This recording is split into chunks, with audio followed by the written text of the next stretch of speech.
Hello mga pangga! Kamusta kayong lahat? Sana ay nasa mabuti kayong kalagayan habang napapanood nyo ang video ito. So for today's video dahil nag-cravings tayo, magluluto tayo na yan ng ating mga pagkaing Pinoy guys. So nakapunta ako sa Jamia last time, nakakita ko ng medyo freska pa na papaya, green papaya guys. Wow, sobrang mahal. Kasi sabi ko, magluluto ako ng ginataang papaya na may sardinas. At saka lagyan ko din ng gata. O 'di ba? Sino nakarelate nito, guys? Ang sarap nito, guys. So, medyo napaano tayo, no? Kasi ako napunta ako sa Jamaica, wala man ako nag-expect nga magbili ako nito. Kaso lang nakita ko Binili ko na siya guys kasi namimiss ko naman mag-utan-utan tayo ba. Magulay-gulay tayo. So ito ang ating cravings for today's video, no? Magluto tayo ng ating pagkaing Pinoy kasi yung amo ko gabaw. Daw ilang weeks na hindi nagluto si madam guys. Agin tamad siguro sa luto ay sa Ramadan.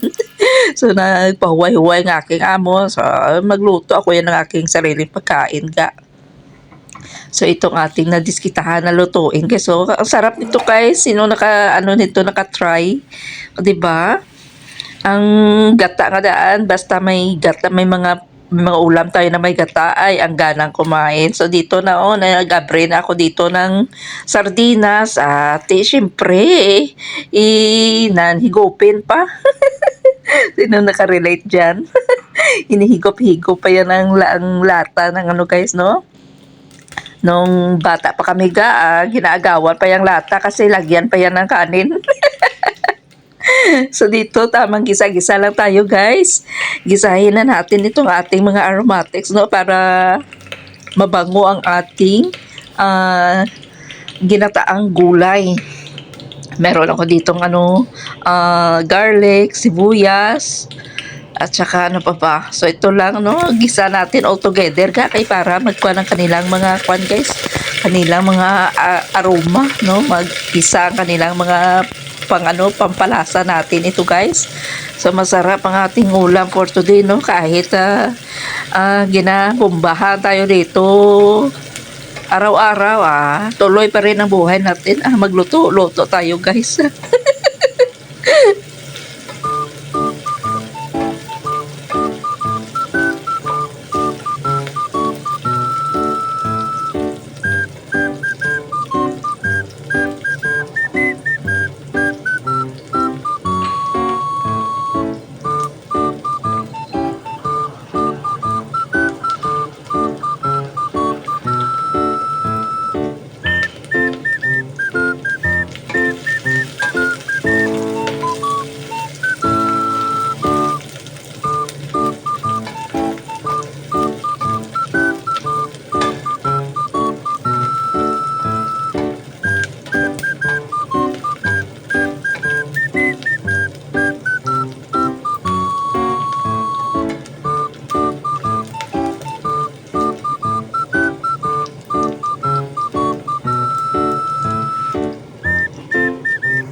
So maglalagay na tayo dito ng ating pangmalakasan na gata sa lata, o di ba? Instant gata na lang tayo nito guys kasi kung sa ano para easy to use na bala.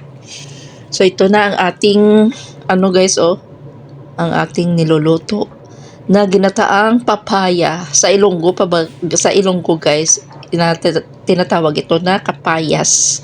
So tamang timpla lang tayo dito ng black pepper kasi hindi tayo nasanay sa bitsin o magic sarap.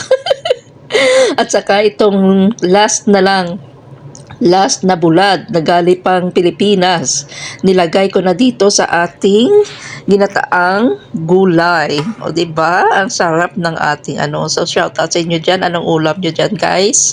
So ito lang tamang ano lang tayo dito kasi minsan man lang ito no kasi nasipagan tayo at saka na ano tayo nag-crave tayo pagkakita ko ng green papaya kahit ang mahal-mahal pa baw.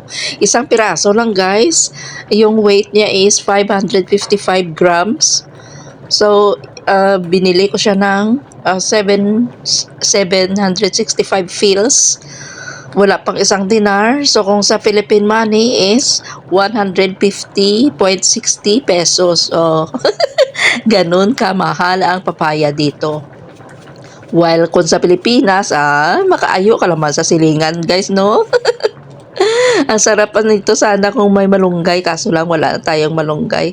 So ginunod ko na yung konting gata na para sa pinali. Konting pa boil na lang at saka kakain na tayo. So itong ating masarap na ulam no. Simpleng ulam pero napaka-sustansya. O diba? Kahit ano no, may energy naman tayo pag makarinig tayo ng mga sirena at saka lagabong, mga bomba. Pero as of the moment daw medyo kalma ngayon ang aming dito, ang aming airspace. So ito na guys, magkakain na tayo ng ating napakasarap na ulam. So shout out sa inyo dyan, kukuha na din kayo ng inyong mga bahaw-bahaw. Kasi ako guys, nagsaing ako ng kanin. Nagsaing din ako guys kasi naano ko na kakain tayo ng kanin ngayong araw.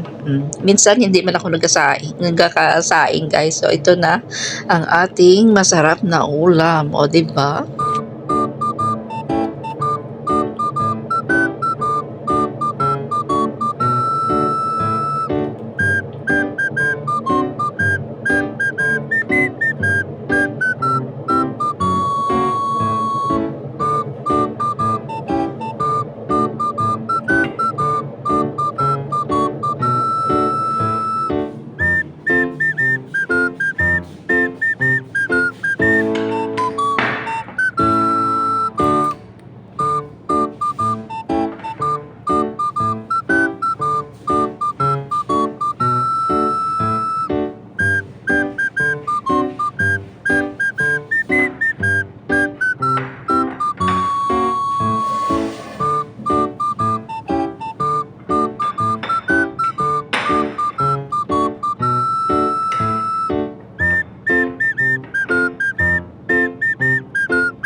So magpasalamat kita sa ating napakasarap na ulam ngayon. At saka hanggang dito na lang ang aking simpleng vlogs for today guys.